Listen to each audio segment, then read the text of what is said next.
Good everybody, I'm Jerry, about to check out 10 times WWE killed Kayfabe. This video is about WrestleMania. I know for a fact that when they killed Kayfabe, I said when Vince McMahon came on TV after the week after his limousine got blown up, and it was to write his character off as a death. He came back a week later to announce the real life death of Chris Benoit.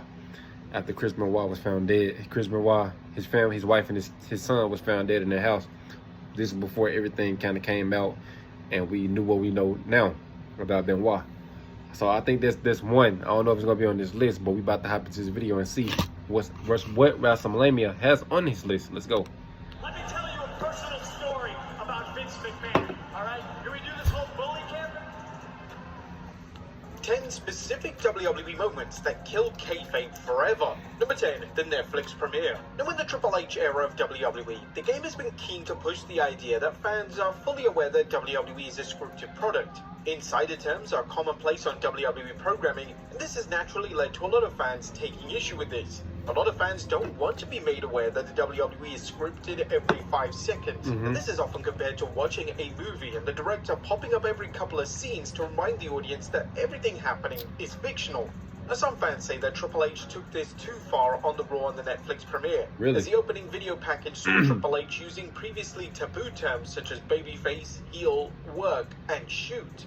The backlash to this was so severe that the game was forced to address this criticism on the post-show press conference. That was the intent, to capture the emotion and let people know we're not hiding what we do. I saw a lot of chatter today from people saying, oh my god, they said heel and face and shoot and work in one promo. We're not hiding what we do. That's what we do. To be honest, I think most of the world understands those terms and they've almost transcended our business. It's transcended our business. It is what it is. People know what we are. We talk about it. We're not insulting anybody's intelligence. We're an art form, absolutely an art form that captures people's emotions. We don't take ourselves as seriously as most other people take us. And these comments didn't exactly deter the negative emotions of the fans, and Triple H hasn't exactly doubled down on his beliefs in the months that have followed. Number 9, The Undertaker is going too far. And for the most part, WWE expertly protected The Undertaker's image and character for 30 years. The lore and continuity of the dead man remained tight and somewhat consistent.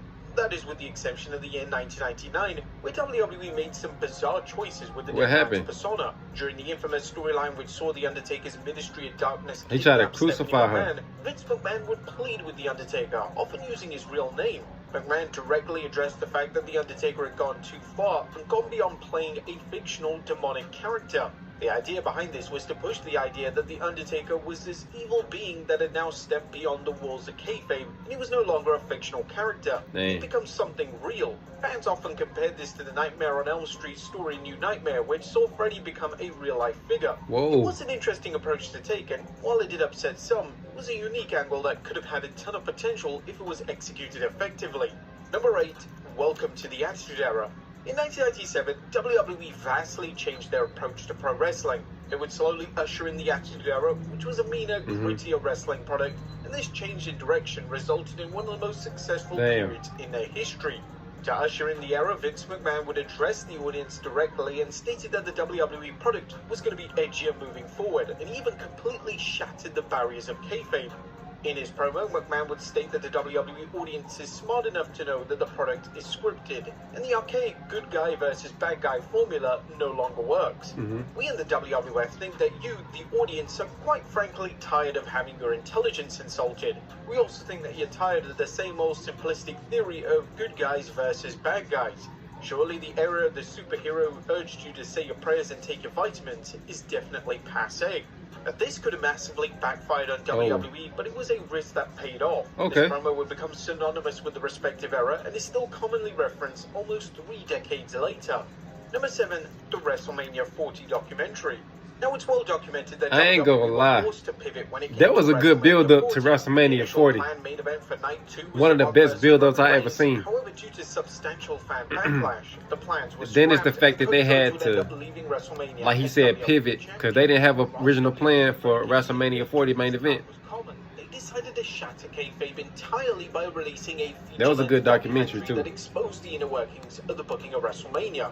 Whilst the documentary was popular, it was seen too far by many traditional fans, and even Rhodes himself had this to say during an interview with Chris Van Fleet. Well, with the behind-the-scenes documentary, that's really as far as I think you should ever go. Not because I don't want people to know, but the legend is supposed to be cooler than the fact.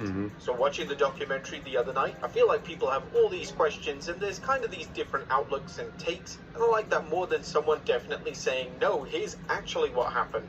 Plus, I like that The Rock, Roman, me, and Seth and Triple H all look like we were involved in a bank heist, but we have different stories where we got caught by the cops. The WWE have been obsessed with this style of kayfabe shattering documentary since WrestleMania 40, and are even set to release a WWE Unreal series, which will once again look at the inner workings of the WWE creative team. Okay. Number 6, the Bob Backlund promo. Now, in the mid-90s, it was seen as taboo to use a wrestler's real name in a promo. However, this clearly didn't apply to Bob Backlund, as Backlund cut one of the first shoot promos in WWE history. Following Diesel's shocking upset over Backlund to capture the WWE title in late 1994, he would cut a promo on Raw where he completely ignored the fact that Diesel was called, well, Diesel. Backlund would call Diesel Kevin Nash several times during his promo, and even stated that Nash was like a Neanderthal. This was one of the first times ever that a wrestler's real-life name was used in a promo. Based on the reaction from the crowd, they were confused, as it was likely that 99% they didn't know who Kevin Nash was. Kevin Nash was in fact Diesel's real name. Number 5, the COVID-19 era. Now, during the COVID-19 pandemic, when Raw and SmackDown were presented at the WWE Performance Center, they allowed their talent to stop wrestling altogether during the commercial breaks. This was smart, as due to no crowd being in attendance, it made a lack of sense for them to be wrestling at all. However, footage of the wrestlers taking a break during the commercials was leaked online. The footage saw Sasha Banks, Bayley, Alexa Bliss, and Nikki Cross taking a break during a tag match. Fans could actually see the 4 women talking about the match, and it completely shattered kayfabe. Number 4, the Elimination Chamber press conference. WWE introduced the post-PLE press conference a number of years ago. There's still a lot of confusion as to what the press conference is supposed to be. Some wrestlers deliver their interviews in full character, while some wrestlers completely shatter kayfabe and fully address the inner workings of WWE. It makes a lack of sense and has definitely led to a disconnect when it comes to those fans who want to fully let their imaginations go when watching WWE. One of the names who is insistent on breaking kayfabe every 5 seconds is The Rock. Following arguably the most shocking heel turn in WWE history, that being John Cena turning heel at the Chamber event, The Rock would appear on the press conference, and literally just minutes after the turn, The Rock decided to snap fans out of the illusion. Toronto is generally a heel town. It was certainly a heel town with me and Hogan at WrestleMania 18. When you go into something like this, the crowd is waiting and they know something is going to happen. What's going to happen? Tonight, the crowd didn't know what was going to happen, but they knew something was going to happen and they were feeling it. The moment John hugged Cody and they looked at me and I did the throat slash, the whole place erupted. That moment is what we work for. It's bigger than a promo or words or a storyline or a television show or broadcast numbers. And The Rock was heavily criticized by fans for these comments, and a lot of fans... Why was The Rock not involved in WrestleMania 41? Was it 41 this year? Increase ratings or interest in the product. WWE 42, something like that. And it's almost as if they're embarrassed to be a scripted medium. Number 3, KTV. Yep. The 2002 storyline between Kane and Triple H was met with widespread disdain from fans. The storyline was a horrendous idea, not just because of the content, but also because it shattered the established lore of Kane and disintegrated kayfabe in the process.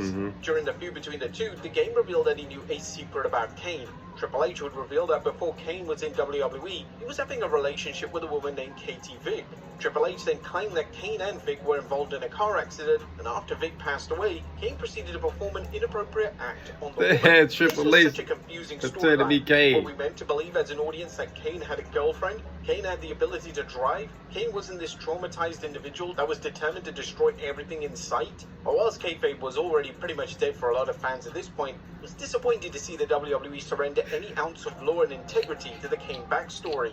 Number 2, it's an angle. The Raw after WrestleMania 26 heavily focused on the retirement of Shawn Michaels. One of the key promos on the show saw HBK's real-life best friend Triple H cut a passionate, emotional promo celebrating the legacy of Mr. WrestleMania. The WWE quickly turned this into an angle as they had Sheamus brutally attack the game with a lead pipe. It was presented as this game-changing... That was actually Triple H's last full year as a Despite full-time the wrestler. seriousness of the angle, WWE decided to completely ignore kayfabe, and they decided to have Triple H embrace HBK at the end of the show. This was WWE basically telling the audience that the intense angle was completely fictional, and Triple H was completely fine. And number 1, Montreal Screwjob. There's 2 specific incidents of the 90s that annihilated kayfabe forever. Yeah. The first was the infamous curtain call, and whilst this incident definitely led to a lot of fans discovering the truth behind pro wrestling, it could have been They're argued actually that friends 97 behind the Montreal scenes. Screwjob made a wider impact in the grand scheme of things. The Survivor Series 97 saw kayfabe disintegrate as Vince McMahon legitimately screwed Bret Hart out of the WWE title just before he was leaving for WCW. The reason why the screwjob went down was spit because right Hart in his refused damn to drop eye. the title to Shawn Michaels in Canada. McMahon was concerned that Hart was going to take the title and show up with the title on WCW programming, so he believed he had no choice but to break kayfabe and deliver a shoot match finish. Damn. McMahon would call for the bell when HBK locked in the sharpshooter, and what followed was total bedlam and pandemonium, as the owner of the WWE had decided to pull the curtain back like never before. But Then there they you have it, actually, folks. Brett 10 actually specific hit moments that killed Vince. kayfabe forever. Brett punched Vince backstage and gave him a black eye right after that whole little thing happened. All right, y'all, great video. Let me know down below in the comments of what y'all thought of my reaction to this video. Like, comment, subscribe, and comment what you want me to see, what you want me to react to next. So next time, I'm out. Peace.